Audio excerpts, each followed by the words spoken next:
Albert Einstein once said, everybody's a genius, but if you judge a fish by its ability to climb a tree, it will live its whole life believing that it is stupid. Ladies and gentlemen of the jury, today on trial we have modern day schooling. Glad you could come. Not only does he make fish climb trees, but also makes them climb down and do a 10-mile run. Tell me, school, are you proud of the things you've done? Turning millions of people into robots, do you find that fun? Do you realize how many kids relate to that fish swimming upstream in class, never finding their gifts, thinking they are stupid, believing they are useless? Well, the time has come, no more excuses. I call school to the stand and accuse him of killing creativity, individuality, and being intellectually abusive. He's an ancient institution that has outlived his usage. So, Your Honor, this concludes my opening statement, and if I may present the evidence of my case, I will prove it. Proceed. Exhibit A. Here's a modern-day phone. Recognize it? Here's a phone from 150 years ago. Big difference, right? Stay with me. Here's a car from today, and here's a car from 150 years ago. Big difference, right? Well, get this. Here's a classroom of today, and here's a class we used 150 years ago. Now, ain't that a shame? In literally more than a century, nothing has changed. Yet you claim to prepare students for the future? But with evidence like that, I must ask, do you prepare students for the future or the past? I did a background check on you and let the record show that you were made to train people to work in factories, which explains why you put students in straight rows, nice and neat, tell them sit still, raise your hand if you want to speak, give them a short break to eat, and for 8 hours a day tell them what to think. Oh, and make them compete to get an A letter which determines product quality, hence grade A of meat. I get it. Back then, times were different. We all have a past. I myself am no Gandhi. But today, we don't need to make robot zombies. The world has progressed. And now we need people who think creatively, innovatively, critically, independently, with the ability to connect. See, every scientist will tell you that no two brains are the same. And every parent with 2 or more children will confirm that claim.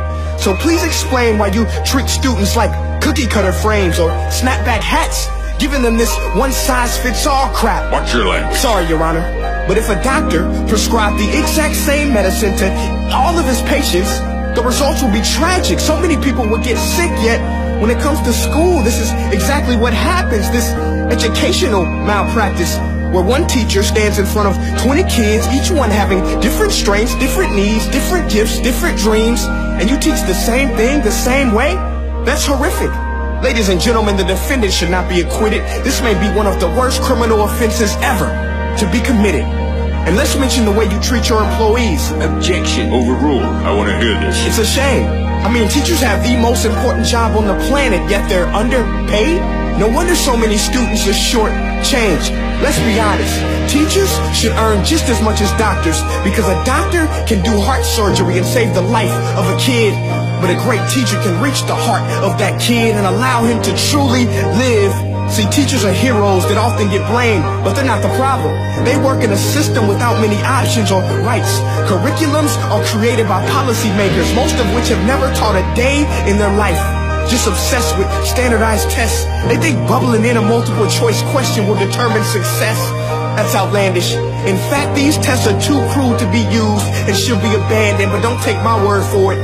Take Frederick J. Kelly, the man who invented standardized testing, who said, and I quote, "These tests are too crude to be used and should be abandoned." Ladies and gentlemen of the jury, if we continue down this road, the results will be lethal.